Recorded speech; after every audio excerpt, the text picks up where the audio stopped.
So it's my pleasure now, as one of the current vice chairs, to introduce my predecessor as a vice chair of the Society, who will be talking about two other people who were in their turn vice chairs of the Regency Society, and one, as you will have heard if you were here last week, as I suspect you all were, who was the chair and president of the Society.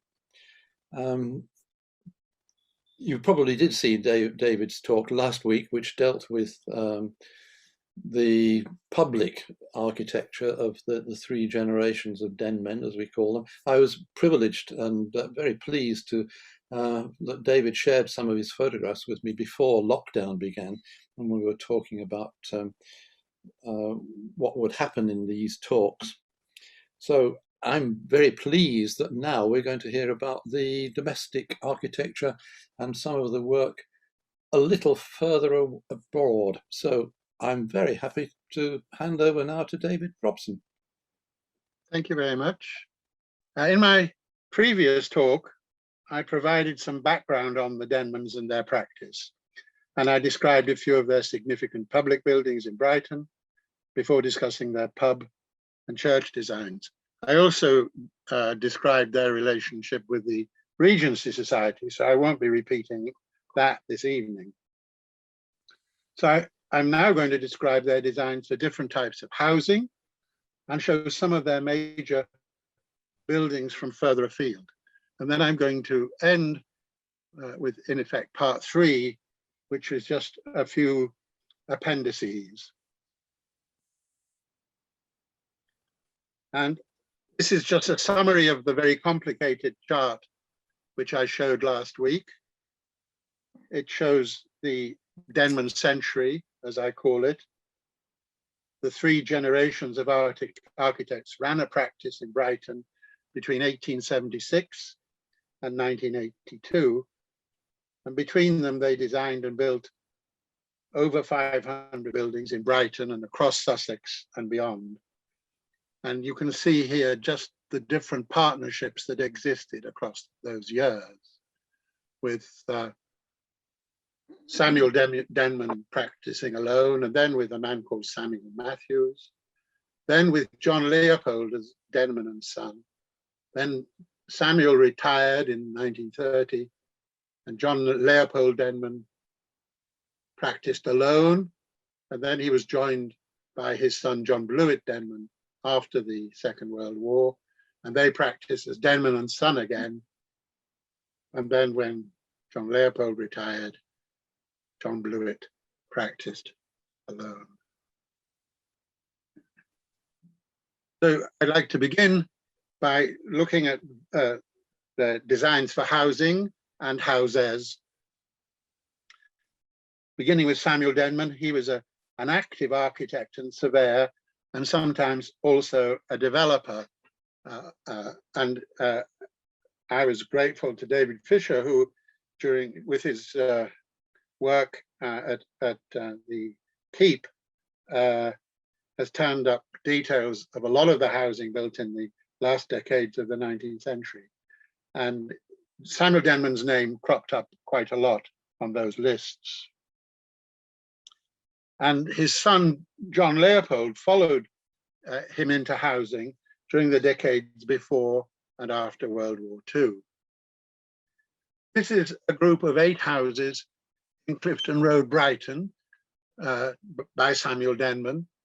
And this is one scheme that I'm not a great fan of Samuel Denman, I have to say, but this is one of his schemes which I really find quite delightful. And he set himself the task of creating a row of 8 houses, which probably within are fairly identical.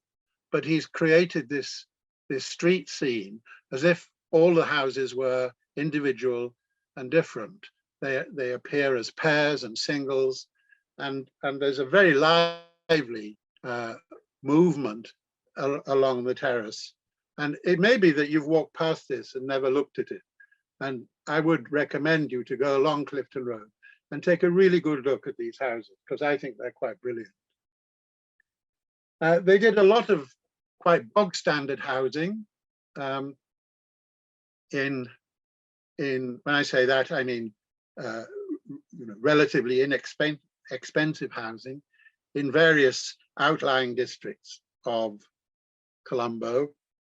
This is a row of houses and shops in Montefiore Road in Hove, which appeared in two batches, and it corresponded with the streets behind in which they were building houses. So on the left we have the more northerly group, which terminates in this quite monumental block of flats at the end. And then on the right we see the lower group, which are probably more elegant and have more unity to them. And this is just examples of housing. The one on the right from before the First World War, Addison Road, 1910, and the one on the left, Colborne Road, by Denman and Son, 1925. And in both cases, you can see that, I mean, we're talking about working to a budget, but how they manage to add value with little details, inexpensive details, and slight variations. And in a similar vein, but this time by John-Leopold from 1925, 6 houses in Rochester Gardens in Hove. Again, I would strongly recommend that you have a look at them. You probably walked past them and never bothered to get your eyes up from the pavement. But again, the idea is to take 6 houses, but give them individuality and variety. So it's almost like a theme and variations. And in this case, we see very clearly the difference in architectural approach of the two, father and son, and that there is this lightness of the Neo-Georgian in John-Leopold's work. But this is something slightly different. These are 2 blocks of flats in Worthing, and I have no documentary evidence at all to suggest that these are by Denman. But in fact, what I am seduced by is in the lower picture, above the name Kingsway, there is this starburst of brick slips and tiles, which in the form of an octagon star, which is really one of John-Leopold Denman's signatures. And so we have this quite polite, it's a cube, and one might, when walking past, wonder how can it be so deep? And the answer is that it has this quite polite Neo-Georgian exterior, but there is a light well within, and surprise, surprise, the light well has this completely modern interior with these staircases. And this is an example of estate design. This is the Windmill Estate, and it was started before the Second World War and completed after. So we have this triangle, and this is in West Blatchington. And what's really interesting here is that not only did the Denmans design this housing layout, and probably quite a lot of the housing within it, probably not all, but they also built here 2 pubs, one over here, the Neville, and the one over here, the Grenadier, and 2 churches, the Hounsome Memorial Church, which we saw last week, and the St. Peter's West Blatchington, which I also showed you last week. And there's a shopping arcade, which most people, including Pevsner, attribute to the Denmans. So this is an example, really, of a whole quarter of the town. And here we see one of the cul-de-sacs. This is Windmill Crescent, which is at the top. And within this one cul-de-sac, you see there is a variety of houses. There's almost no repeat. Every house is individual and different. And I find that quite interesting. Over and over again, Denman is trying to avoid the monotony of estate layouts. And this is after the Second World War, and we have now these two crescents, and then another close here, Tudor close, and a further close there. And that is the layout of Tudor close. And again, it's this idea of creating a community of containment, but also variety. And there is a footpath that begins here and carries on, cuts through like a knife, linking the whole estate. And these are just examples. That's within Tudor Crescent at the bottom, and that's the beginning of this walkway. And these are houses on Holmes Avenue, and this is the sort of brickwork patterning that you get on the bungalows.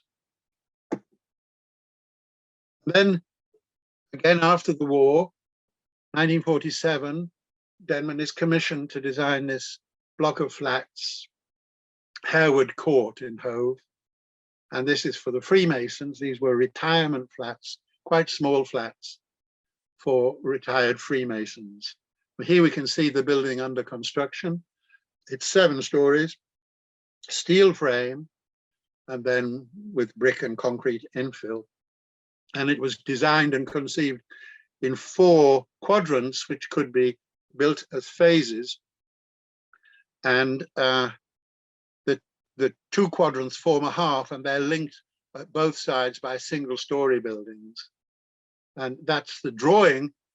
This is the perspective by John-Leopold that you can see in the foyer of the block. And that just shows some of the variety of expression on the facades, these bow windows which are clad in lead.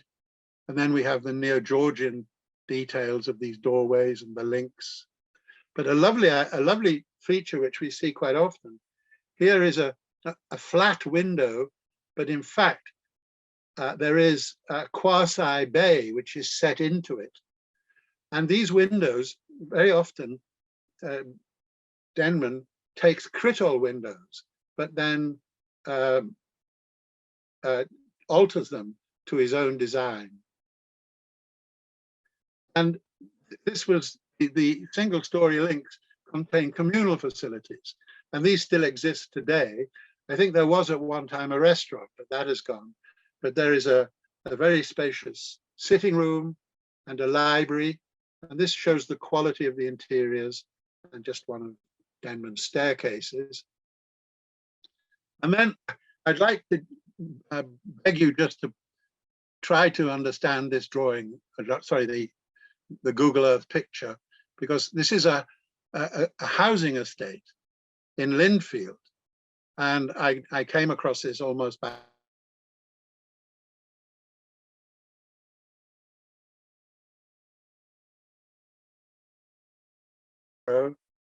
and there are 2 terraces, 2 rows of houses here that are set back from the road in such a way as to create a courtyard. So these houses on each side, there are houses that turn to create the courtyard. And so there's a sense of community.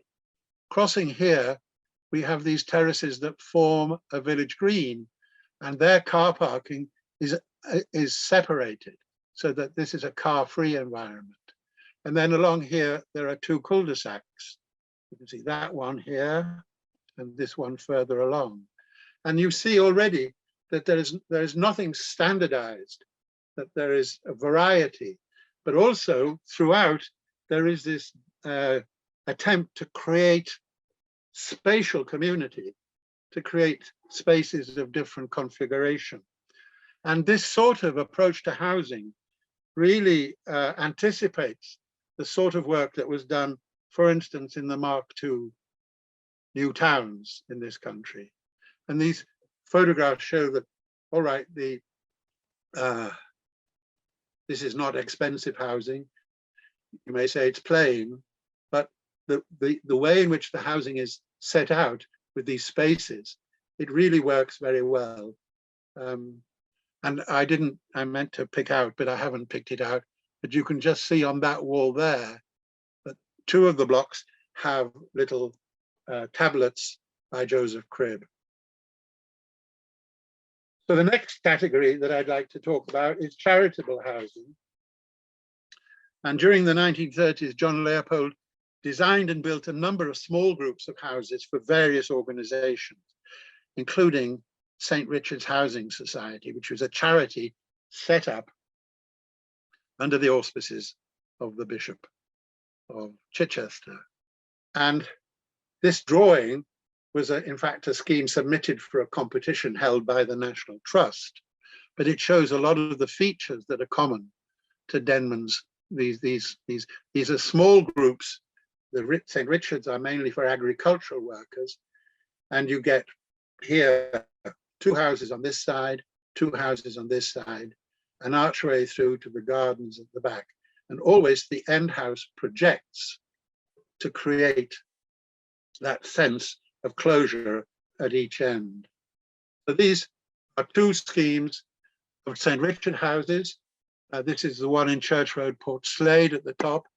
And again, you can see here, there's a little plaque by Crib of St. Richard. And there are, in fact, 2 levels here with 4 flats on each level. And you get very often this concavity of the facade, which just gives that sense, again, of community. These are out in the country north of Pulborough, and here we get the closure by turning the blocks at the end. And there's a large tablet here with the Crib's carving. And these are 2 more. This is Easebourne in the far west of Sussex, again with the turning blocks at the end, and there is a crib at each end. You can just see the crib. And this is in Coutham, St. Richard's House in Coutham, which actually I think is one of the most elegant of them, again with this archway and this little detail of brick here, which reminds one of public housing in Vienna. And here's perhaps one of my favorites.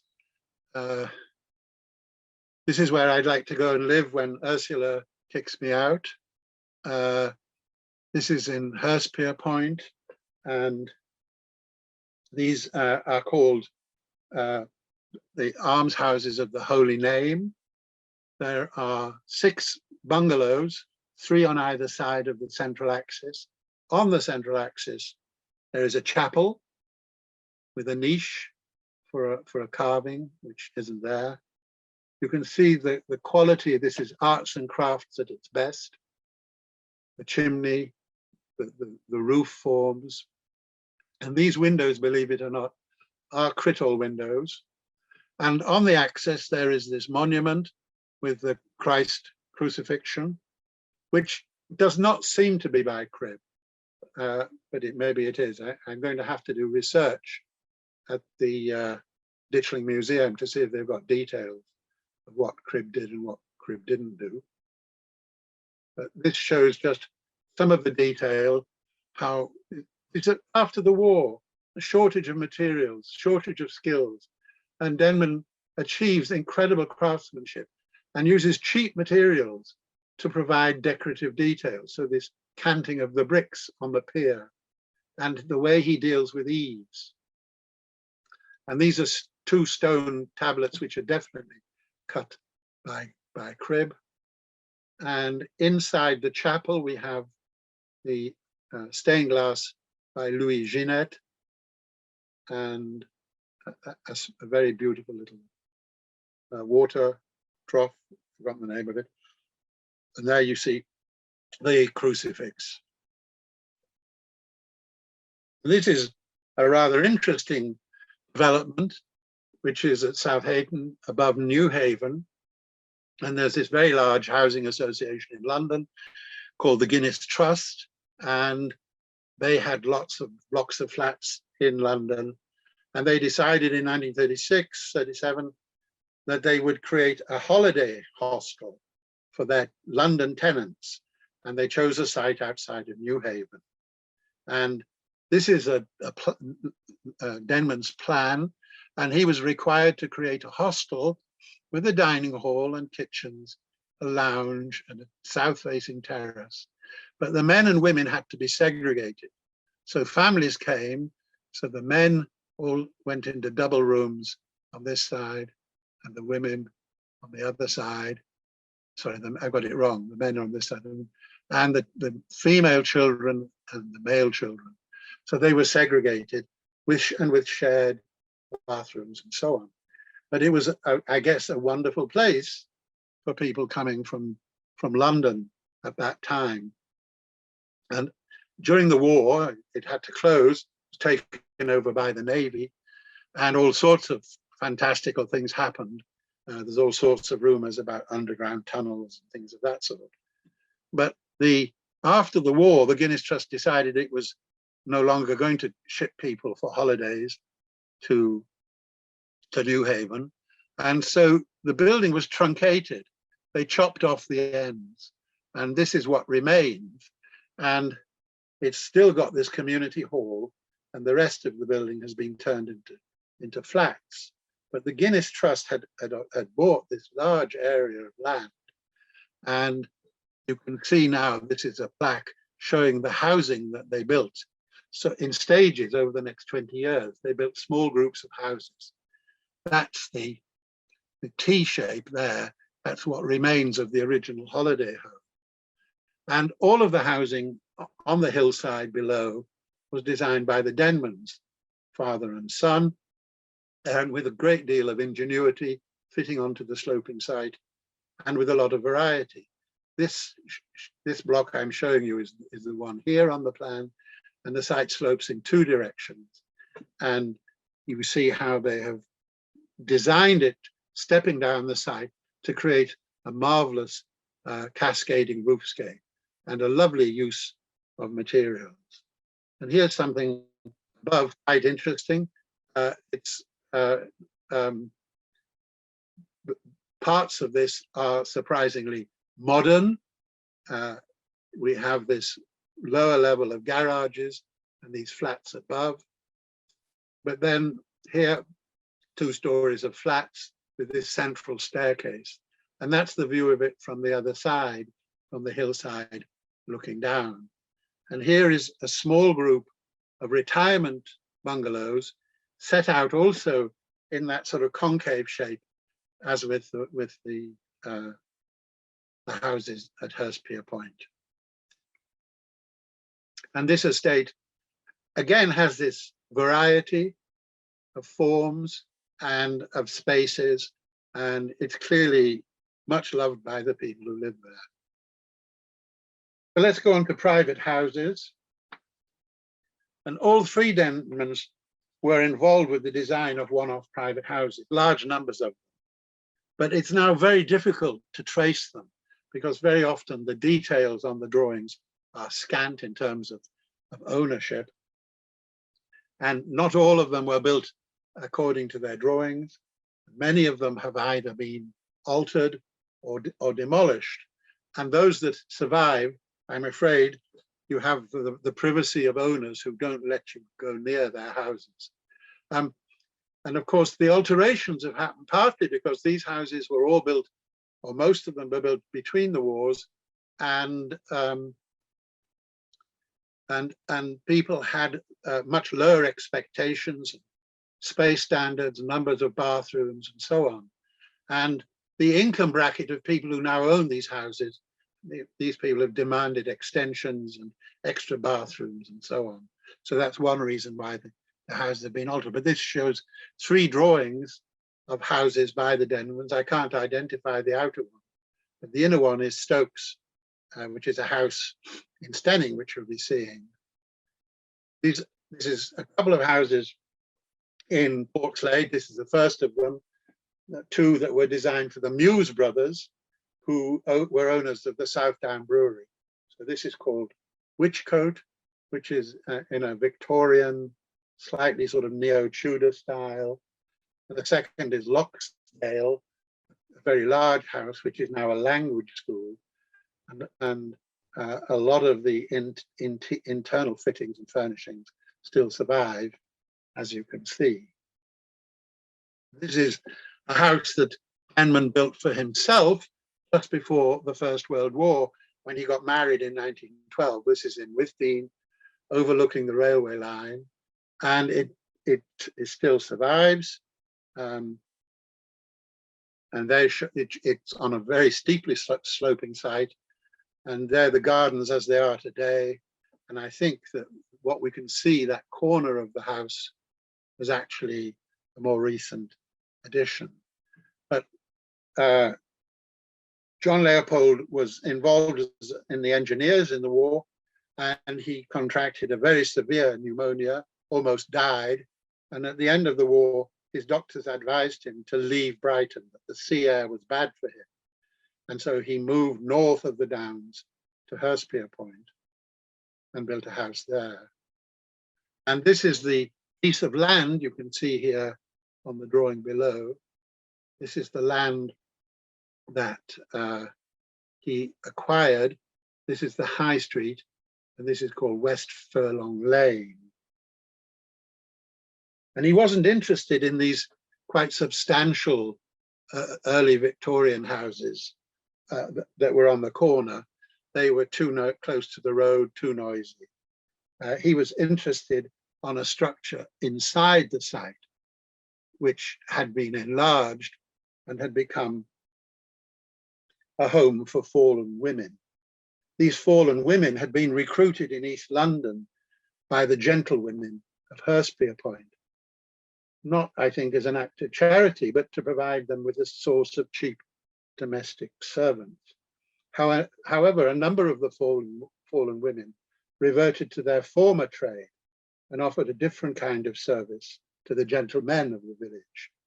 And Denman christened the house that he built, converted from Lisbon. He christened his new house Old Ways, because its former occupants had returned to their old ways. So this is the site. He wanted it because it had lovely views west and also south to the Downs. And he used this house here as the entrance block. And his daughter later lived in this house and kept a surgery there.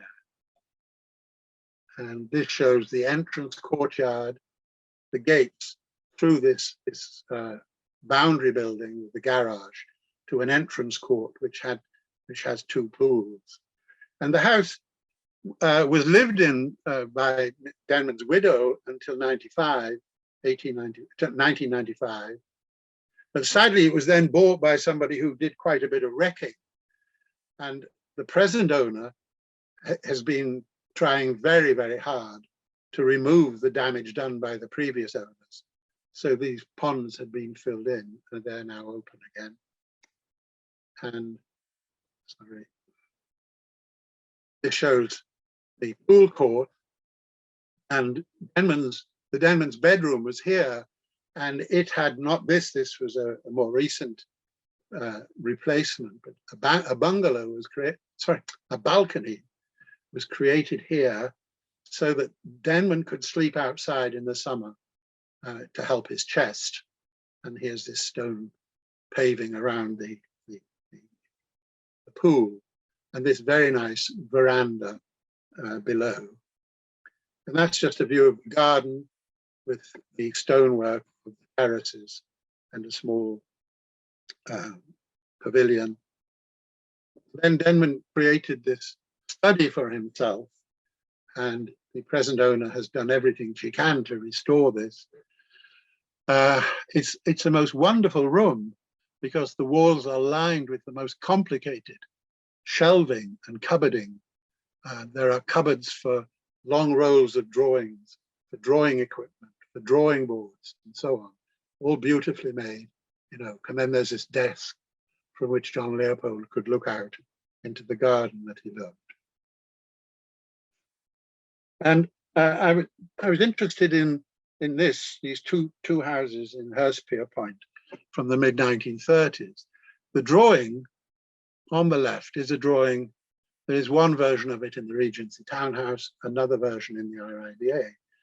And this is a plan for a very ambitious tricorn plan of a house in which there's a wonderful connection of space between the dining room, the kitchen, and the living room. with a marvelous staircase. And this was designed for Dr. Jenkins on the road, which is called Brighton Road, that runs south out of Hurstpere Point, on a field. And it may well be that Dr. Jenkins never managed to get planning permission because that field is still there. But two houses were built further along, and this is one of them.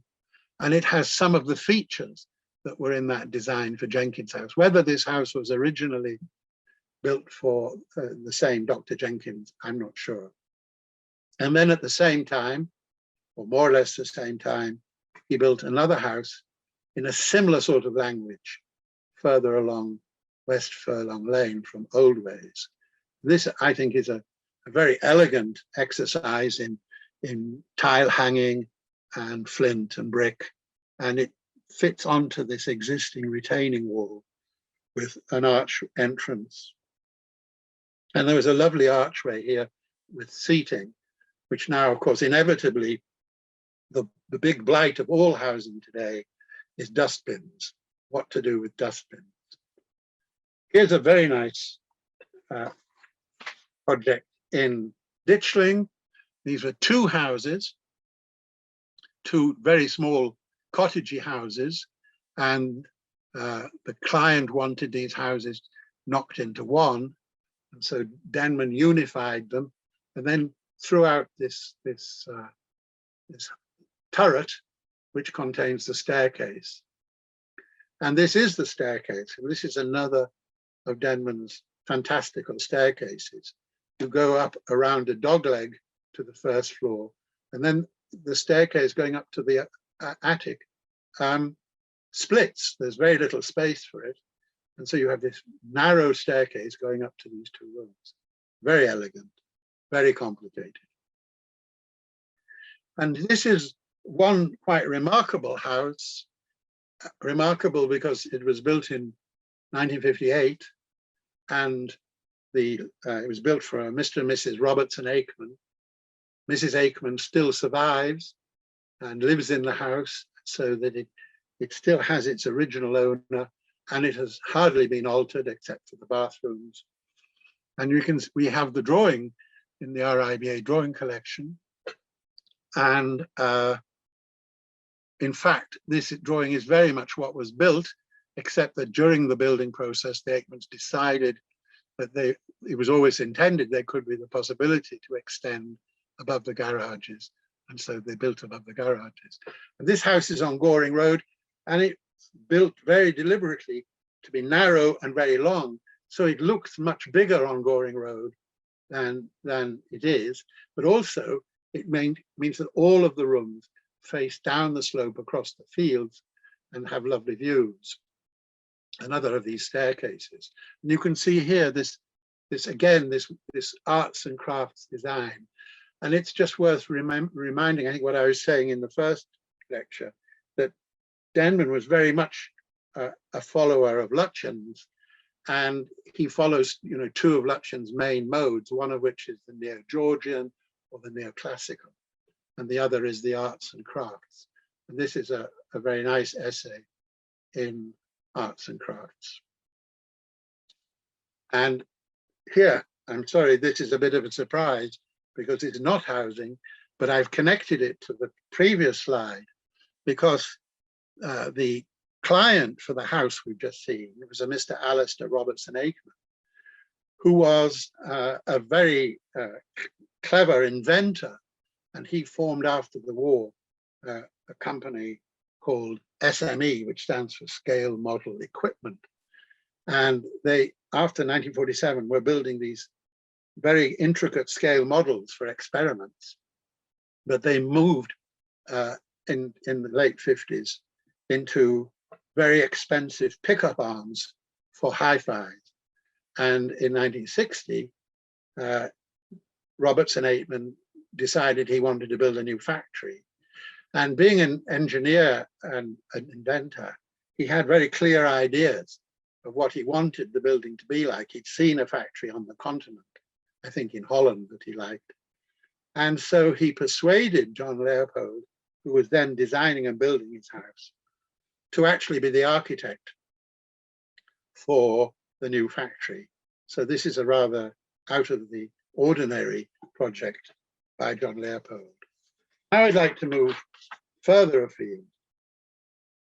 Although they hailed from Sussex, and their practice was based in Brighton, and they could be described as having been a provincial, a term which too often takes on a pejorative meaning in architectural historiography. However, they did complete a number of significant projects outside, beyond the county boundary, in Rickmansworth, in Feltham, Croydon, Maidstone, and Canterbury. And the first of these, a very important project, which they began in 1926 and were involved with right through until the mid-50s, was this school for the Royal Masonic School for girls in Rickmansworth. And the school had existed from 1788 and had occupied various buildings in London. But in 1926, the Freemasons decided they wanted to get out of London, and they bought this enormous site, 200 acres, to build this new school. And they had a competition, and John-Leopold Denman won it. And I've been told that one of the main reasons why, I mean, architectural competitions are supposed to be anonymous, but the judges were very aware that the person, whoever designed the winning scheme, that he was clearly a Freemason, because the plan already involved arcane geometrical and symbolic gestures and so on. But this shows what we see is a school with residential accommodation for 400 girls. And it's really like a small town. And this is the north-south axis. The entrance is here into along an avenue to the main admin building, in what is really quite a large piazza with a sanatorium at the top. And here is a chapel, and here the dining hall, and then symmetrically between them, the main assembly hall. And then all of the teaching accommodation is here, and the gym and swimming pool here. And then below, in a hemicycle, were these 8 double T buildings, which were the dormitories. And this is a plan which is perhaps reminiscent of the famous salt works by Ledoux at Arc et Senon. So that is perhaps a clearer drawing showing the form. The school proper is organized around 2 quadrangles, and there is, of course, a symmetry to it all. And there's an aerial photograph. And these are pictures of it as it was completed. There's the admin building and the large, looking quite barren, this open space with the avenue of trees not yet grown. And the tower here. This tower, of course, contained water tanks to give the head of water. This shows the gym and the swimming pool. And I have not been, they're still there, but it's a girls' school and they haven't allowed me to go in and take photographs. And there's an aerial photograph of the whole as it's completed, the admin building, the sanatorium, the chapel, the main admin building, the dining hall, and the hemicycle.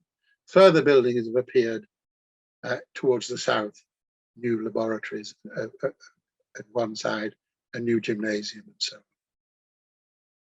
This is the chapel, grade 2 listed. It's the only part of the building, the complex that is listed. And it perhaps looks slightly austere, but it's using Denman's brick architecture. And we see here another feature quite common, where he expresses the rainwater pipes to become almost part of the composition. And then the interior, which is this very restrained, slightly Byzantine form, a basilica with this highly ornate reredos at the back, and these triple arches within an arch with the paintings by Louis Jeanette. And that sequence just shows the chapel under construction with the reredos taking shape. Here it is after completion, and that's how it looks today. You see these lovely patterned floors. And these are the paintings by Jeanette. I did say something about Jeanette in the first lecture, and I'll be saying a bit more about him at the end. But this chapel is really almost like, it's like a temple devoted to the work of the Ditchling artist, because here we have not only Louis Jeanette, we have Charles Knight, and we have Joseph Cribb, all working within this one building. This is the reredos, which was donated by John-Leopold, so one leads one to imagine that he must have got pretty generous fees out of the building. And he designed this, but with the help of his friend Charles Knight, the artist from Ditchling. And it has these carvings, which I think were the work of, I think, designed by Knight and executed by others. And it is quite remarkable. And these are just views of the hall. And I think here we can be fairly sure that the stone carving of the capitals is by Cribb, the paintings, the colored glass by Jeanette, and I suspect that this carving here at the end of the chapel is by Cribb. And then at the very end, there's this wonderful row of high-backed chairs for the school teachers. And these are wonderfully carved to designs by Denman. And I suspect that this colored relief above one of the choir stalls is the work of Charles Knight. And this is John Adams, who is a teacher. He's been very helpful in letting me take photographs. He also plays the organ, but he is very interested in the history of the buildings and has done an enormous amount of work in trying to decipher the arcane numbering system and the Freemason symbolism that John-Leopold incorporated. And that I can't go into today, there isn't enough time, but it would be marvelous to hear John give a lecture on this number theory. And this is the assembly hall, and you can see it's got this slightly sort of Viennese elements to the fittings, the lighting and the ceiling. You can see these ventilation grills and the light fittings. And this is the dining hall, which until recently had these long bench tables, but now they've gone modern and it looks more like a pizzeria, I'm afraid. But you can see again this similar language as in the assembly hall, these rather nice decorative ventilators for the roof. And all of between the columns, there are these little vignettes painted by Charles Knight, and each of them represents some food which might be consumed in the dining room. So it's a reminder to the girls that what they're eating was once little bunny rabbits and little bar lambs and so on. Excuse me.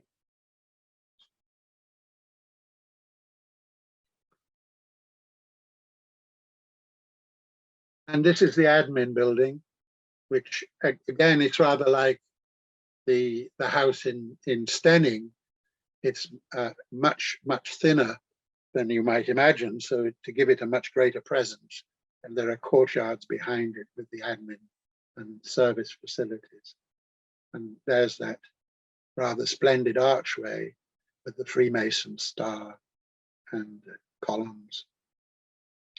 And here's just shots of the interior, which is very delicate, these rather nice light fittings, all designed by Denman. These divided glass panels, which are all according to various numbers. And this attention to the lighting, the way in which these clerestory windows light in a recess, which then distributes the light into the room. And this is the sanatorium. Nobody can explain to me why a school with 400 girls would need such an enormous sanatorium. It would seem that probably about 1 in 10 of them at least would have been ill all the time to fill that sanatorium. I think it must have been intended to be a sort of sanatorium for Freemasons from London who needed fresh air. But there is here a lovely carving on the doors by Cribb. We see here a very modern idea of sanatorium with these balconies that can take beds. And then the work continued up to the Second World War and continued again after the Second World War. And this is clearly not a building by John-Leopold, but very definitely a building by John-Bluett off his own bat. And it's this very elegant library which occupies the focal point of the hemicycle, so that symbolically at the center of this hemicycle of dormitories is the center of learning. And that shows the hemicycle, 8 shaped buildings or double T's around the hemicycle. And these are just some views of interiors. I won't say much about them. It's just to give you a feel for them. The windows there are by Louis Jeanette, and some of them are actually donated by him. And that's 2 pictures on the left. It may look like 1, but it's 2. And you can see at the top the signature brick slip stars. And here are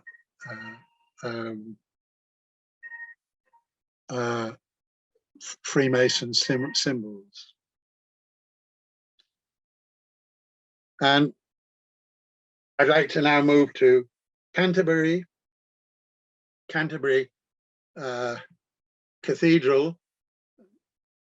We see here, Canterbury was very badly bombed during the Second World War, but somehow miraculously the cathedral itself remained largely undamaged. Certainly this area on the south side of the cathedral was very badly bombed. And the first project that the Denmans got was to build a new shopping centre, which is here, a shopping arcade, and it's called Burgate. And this is a cutting from a newspaper in 1951. And at first glance, it seems to be a photograph of the finished scheme, but it's in fact one of Denman's wonderful perspectives. And it shows his proposals for the new shopping arcade with the cathedral in the background. And there was a huge debate raging in Canterbury about how Canterbury should be rebuilt. And the city architect and many others favoured a modern approach and buildings of this sort, which were built in Canterbury. But Denman belonged to a minority who wanted to build in this neoclassical, neo-Georgian manner. And we see here one of his drawings, and this shows the arcade from the street, and this just shows some of the details. It's in brick. It is again built after the war, time of a great shortage of building materials and a shortage of skills, and it was quite remarkable that buildings of this quality could be built at this time. You may not like this neo-Georgian style, but you at least have to admit that John-Leopold delivers it with great panache and also with a lot of individuality. He's not following, this is not pattern book architecture, it's full of witticism. And this is just detail. And another thing that you can say about his design and detailing is that these buildings look fresh and new after 70 years. And one bomb did drop, not on the cathedral, but on the library and archive. And the library and archive, this is a sort of historic plan of the different phases of the cathedral. And this is the cloister, and above the cloister there was this large monk's dormitory, which fell into ruin after the Reformation. And the Victorians in about 1870 built a new archive library building here, which was built as a sort of basilica, almost like a church, very much in a sort of Victorian perpendicular style. And this was hit by a bomb. And the miracle of this bomb was that it in fact did not fully explode. So there was no fire, there were no firemen, there was no water. And the building roof and floors all were destroyed and much of the wall. But the books and papers, documents survived. So after the war, the decision was taken to build a new archive. And this is one of Denman's perspectives. And we see his proposed building on the site of the original building, but he has not attempted to ape the architecture of the cathedral. In fact, he prefers to try and relate his building to the space that it belongs in, which is the quadrangles of the King's School. And he also does this strange thing as almost a building that tells the story of the history of the site, with the Romanesque Norman at the bottom, going up finally to sort of Tudor above. And these are photographs of the interior as it was completed. And these are two drawings that appeared at the time in the Illustrated London News, not by John-Leopold, but presumably based on his drawings. And this shows the drawings, which this is a nice thing about what the drawings that were deposited, those that ended up in the Regency townhouse, have been looked after by Gilly Burton and Derek Coles. And they took this decision a few years back that wherever they could, they would return the drawings to the owners of the buildings, which I think is a brilliant idea. And so the drawings of Canterbury, which were in the Regency townhouse, were returned to Canterbury, and they're now in the archive, beautifully looked after in great expansive folders. And this shows a section with the part of the cloister and the existing wall that was retained.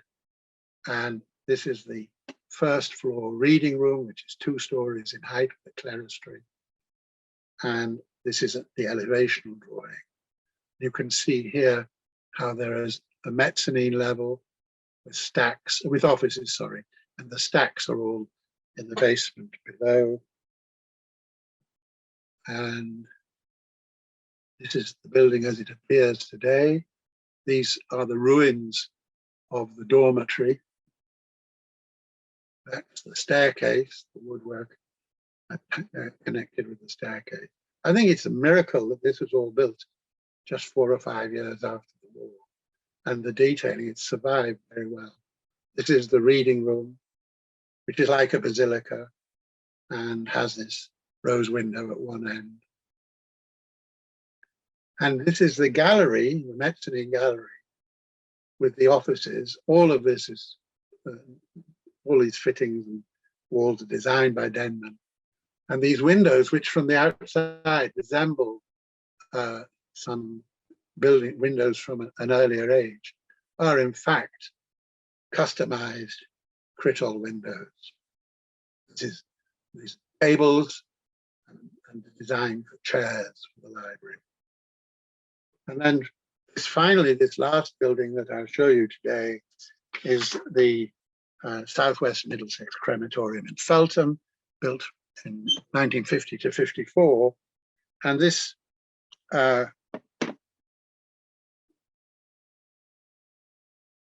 this lovely perspective is hanging in the manager's office. And you can see that there are two symmetrical chapels around the stack which contains the chimneys. And in fact, when it came to the building, there was only money to build the stack and one chapel. And this chapel was divided into a bigger front chapel and a smaller back chapel. And the building was built only half. And then almost 15 years later, the money was there to complete the building. And miraculously, the owners decided that they would go back to the original plan. And so this chapel is added with the involvement of the Denmans, and it was exactly to the original design. It shows the gates with the pelican. This figure, we've seen pelicans already last week, the bird that pecks its breast so that its blood will feed its children. And through these gates designed by Denman, we see the smoke tower. There's the entrance court with the two separate chapels, and the carving, which I guess is by Cribb. Certainly that's on the wall, this plaque of St. George is by Cribb. And all of the main material is brick, which was, of course, the most economical material to use at that time. But brick detailing is quite remarkable. When you look at that apse at the top right, and imagine setting that out and getting all those brick courses to work. And these are the arcades. And this is the interior of the first chapel. There is a balcony above the entrance, which I suspect was used for choirs and music and things of that sort. And then this is before the sort of electronic gadgetry of sliding platforms. And there is this proscenium, and the curtains are discreetly drawn when the coffin can be removed. And this glass again is by Jeanette. And here, this is the other chapel, which was built later and actually benefits from being perhaps a lot more austere, very elegant. And the day I was there, I mean, it's deliberately built with minimum detail so that it can be used by different congregations and different religions. And so the day I was there, it was arranged for a Sikh ceremony. And there's the vaulting. And this is just the Garden of Remembrance. So I'd like to move on.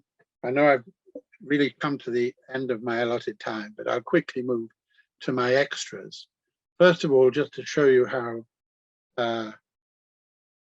Denman's architectural drawings were of a very high standard. This one on the top left is the one wing of Eridge Park. This is a Methodist church in Goring. This is housing in Hove. And this is a whole new story, which I won't go into. But before the Second World War, the Denmans were asked to design a complex that would replace part of the lanes and would have included a new town hall, a new police station, and new law courts. And that's one of the drawings that survive of the town hall. But they were also great hobby artists, and these are topographical drawings, the two on the left by John-Leopold, the one on the right at Venice by John-Bluett. The bottom left shows boats in Rye that were being made of oak, and they were being made during the Second World War to be sent out to the Pacific. And for John-Leopold, they had an added poignancy, this drawing, because he knew that his son was a prisoner of war in Java, and he wrote with it a very moving poem dedicated to his son. But I wanted to just show you some details of their work. And this is, these are all facades. And the word facade has the same base as our word face. And you can see that Denman's buildings all seem to be, in a way, faces. And I was interested that there was a piece in the Observer, an interview with Heatherwick, Thomas Heatherwick, and he said, you know, one of the problems with modern post-war buildings is that these modern buildings didn't have faces. And I think, yes, one can respond to buildings that have faces. And these are all doors, a huge variety of doors of different scale, different materials, and so on. And here, windows, some of them from the inside, most of them from the outside, a rich variety of windows, one of which now is part of a supermarket, so it has apples in it. And yes, and one there with Jeanette glass, for instance, one at the bottom left, right. Then the brick detailing. These are the signature stars that I've mentioned, and just ways of dealing with an eaves, with one on the bottom, a massive pier of flint and stone, and then these slips of tile cantilevering out, and these patterns of brickwork on different buildings. And clocks, these are all clocks on Denman buildings. And in fact, we could have a competition with prizes. You should tell me by the end of the evening where all these clocks are.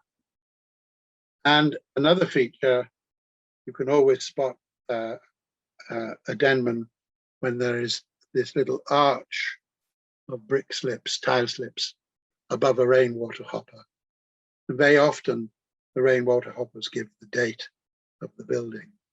And I went to my favorite pork pie shop in the North Lane in Gloucester Road the day before yesterday, and was glad to see it was open. I could get my favorite pork pies. And as I came out, I realized across the road that here was a pub which I hadn't spotted before, and it was a Denman, and it had the rainwater pipes.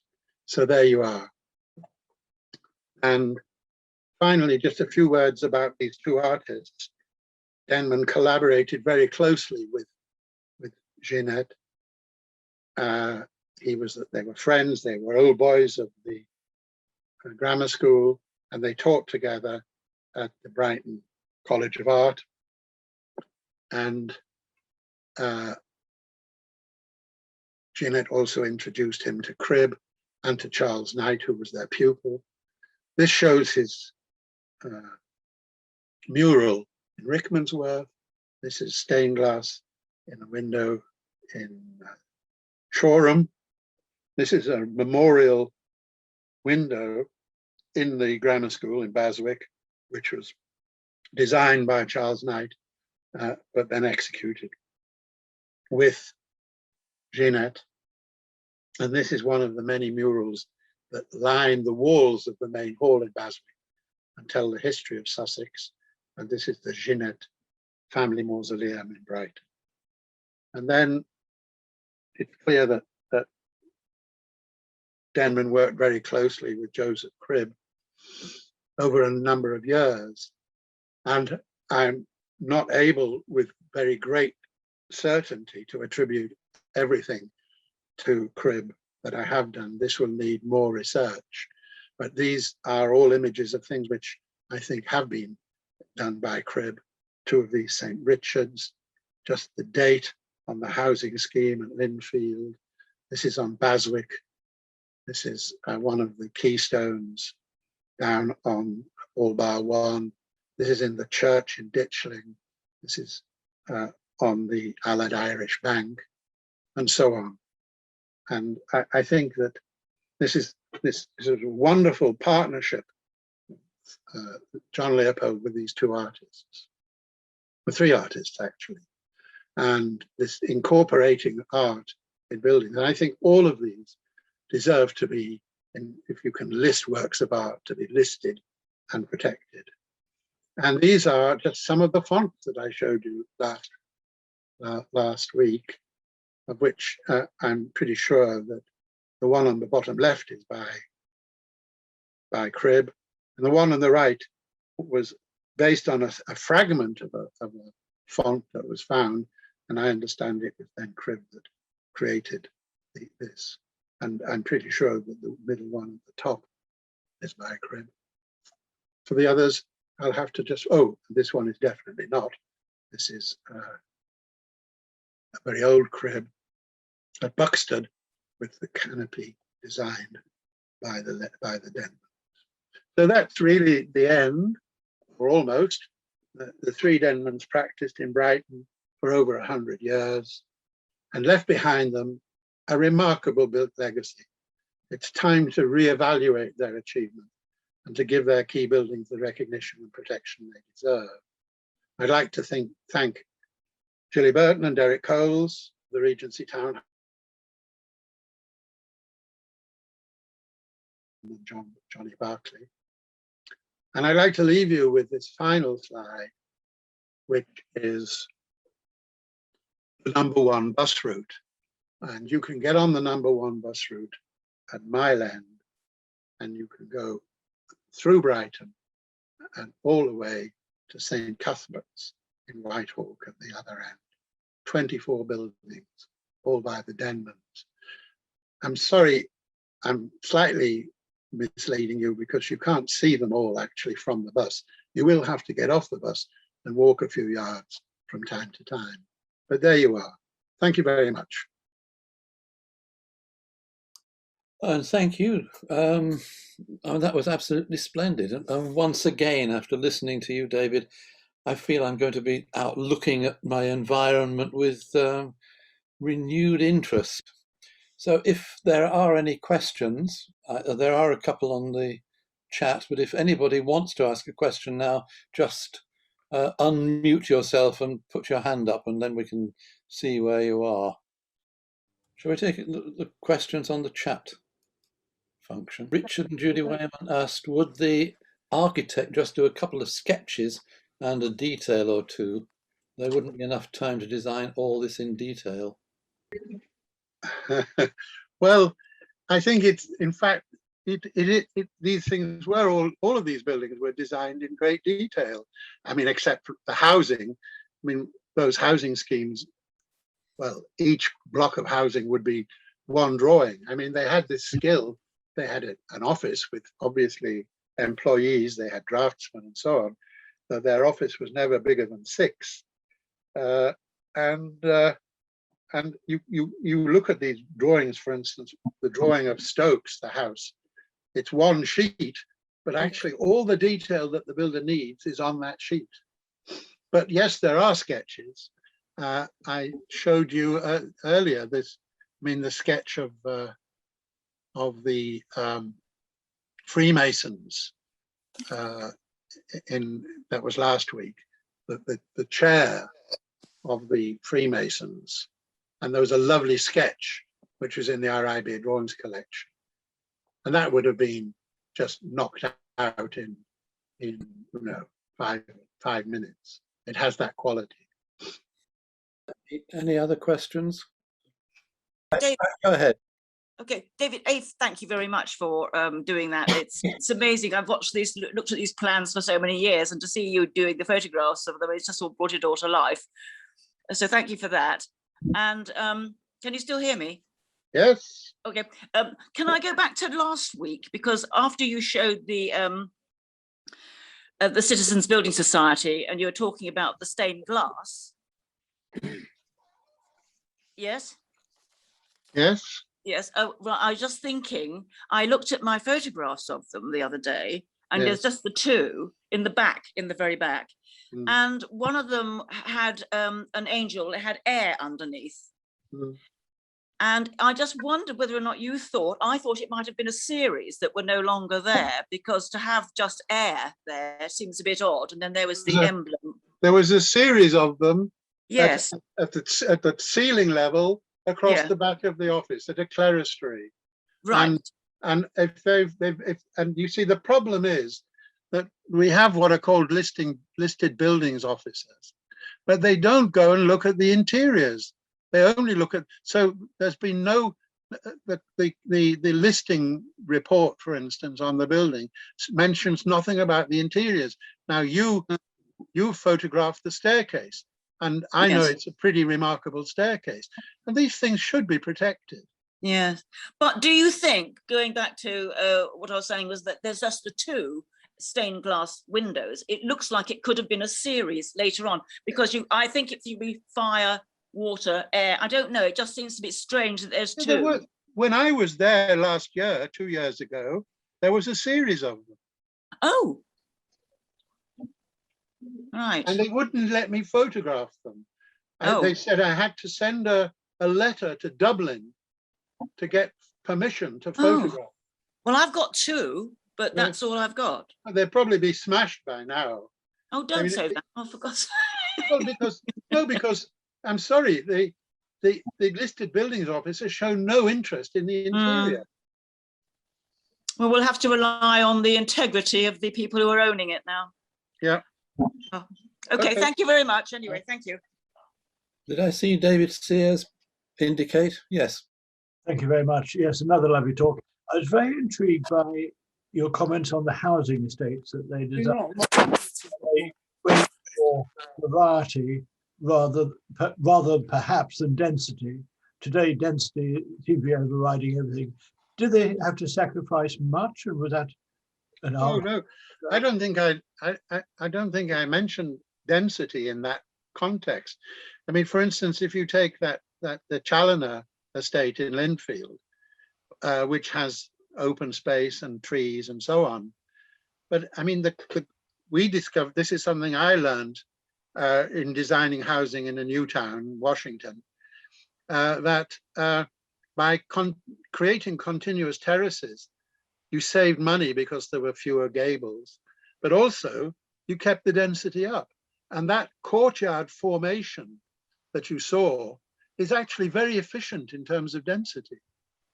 And, you know, that's one of the big myths about housing, that you actually have to build high in order to get high density.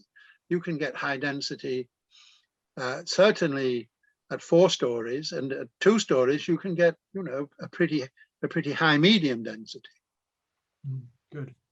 Can I follow on with a question which I'd put on the chat function, and that is, you said that the work they did on housing estates sort of was a precursor of the new town developments, but were they in turn influenced by places like Port Sunlight? Because I could see similarities in the. Oh yes, I think you have this continuity. I did say it was the Mark II new towns. So I mean, Denman was very much contemporary with the Mark I new towns, which are Crawley and so on. And I don't think he probably was very much influenced by them, but he certainly would have been influenced by Letchworth and Welwyn Garden City, which were towns built very much with arts and crafts detailing and this sort of quite formal planning, like for instance Hampstead Garden Suburb by Lutyens. So I think there's a continuity there. There is and of course architectural history is very, very ideologically biased, unfortunately, and so very much of the 20th century history is about modernism, and that whole line of arts and crafts sometimes is ignored. Thank you. Any more questions? David? Hello, Tim. I happen to speak from round the corner. Can we get hold of that list of the buildings on the #1 bus route so that we know what to look for? Well, I think I have been talking to Jamie about the idea of producing a pamphlet, but that will need the committee, I think, to approve. I don't know, probably wouldn't cost very much, but I'm happy to do that if the Regency Society would like it. We can look into that, David. We'll have a chat about that at our next meeting. Sounds good. Oh, and what I didn't mention about the #1 buses, can we not campaign to have 3 of the buses named after Denmans? So they could be a John-Bluett and a John-Leopold and a Samuel. And as you were waiting, you would say to your friend, no, I'm not going to get on the John-Bluett. I'm waiting for the Samuel to come along.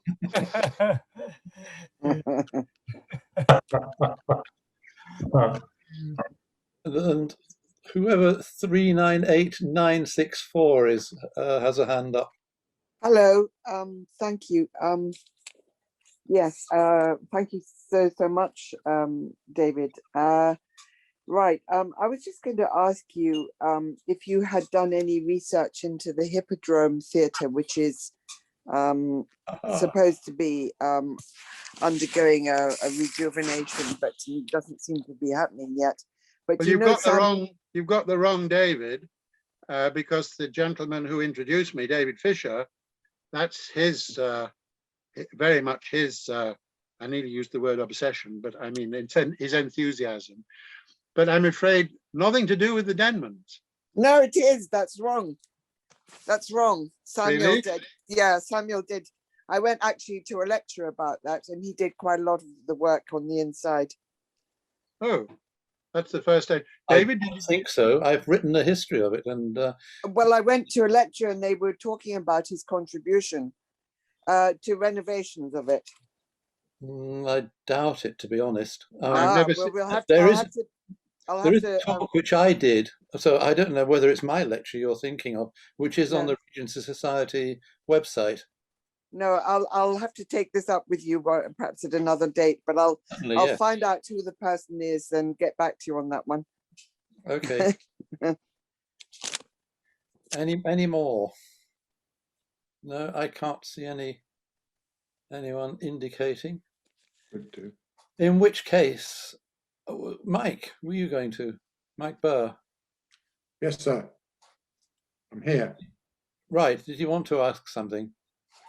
Well, make a comment more than anything. I'm an ex-trustee of Ditchley Museum and the developer of the new museum itself.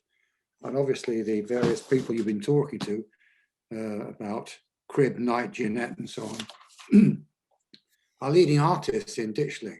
What I wasn't aware of is the triumvirate and the way that they work so much together with the Denman people. And I think we're going to have to investigate that a bit more in Ditchling. As an aside, I'm also the owner of one of the houses you referred to, one of the houses that was knocked together by Denman, sorry, and done it very successfully. And we were completely unaware of its provenance until you came along and knocked on their door and told us that it was something that the Denmans had done. And I'm really grateful to you for all that. Thank you. well, thank you very much, and thank you for letting me into your house. And I do think your staircase is really wonderful, but I fear that if I lived in your house as I got older, I just wouldn't be able to get up it because it is very narrow at the top. But Yes. but I think it is interesting that I don't think, I mean, I think there was a previous generation of people who were the people founding the museum who were aware of the connection, because they did at one point organize a trip to Rickmansworth. But I think the younger people who now running the museum don't seem to have made that connection. Though Cribb's great granddaughter has popped up, and she did her PhD in Brighton. That's on- Ruth Cribb. Yes. Yeah, I know her well. and she did her PhD on Gill, and I think she's also now doing work on her great grandfather. Because what I would love to be able to do and haven't been able to do yet, there is an archive of his papers in the museum, and what I'd really like to do is to be able to cross-check my photographs, because I'm fearful that I'm attributing work to Cribb that may not be by Cribb. So, but at the moment, I prefer to throw everything in. He was always seen as Gill's sidekick, and I think that's utterly wrong. He was a good artist of stone in his own right, a magnificent artist. And I mean, we need to put that record straight. Just as a postscript, can I just say that the John Lord item mentioned earlier, John Lord happens to be a very good friend of mine. The book you referred to is The Giant Jam Sandwich. And the village in that book is called Itching Down. And you can draw your own conclusions from that. And it was said that Joseph Cribb was the fastest letterer going. Yes, 9p a letter. Letter cutting. Nine old pence a letter. Yes. We have a record in our museum where he wrote back to his wife from the north of England when they were doing some war memorials. And he's something like, that Eric Gill gets all the credit and I do all the work, brackets, 9p a letter. Very fast. Yeah. And I can't find out where he's made a mistake. I'm seeing a lot of his stuff in Ditchling, obviously. Very accurate and very, very nicely done. One of the most beautiful things that I've found is Samuel Denman's grave. It's got this very beautiful pelican on it. Very nice. Anyway, thank you. My pleasure. By the way, congratulations. I loved your presentation. Thank you. I'm sure everyone did. And for anybody who missed the previous one, it is already on the Regency Society website. But can I thank David very much for two excellent and really illuminating lectures that I will certainly I certainly will watch them again. So thank you very much. And can you all join me in thanking him? However we do that these days, I don't know. Thank you. Thank you. Thank you all for coming. Wonderful. Thank you, Dave. Really marvellous from the north. And good night, everyone. Thanks, David. Thank you.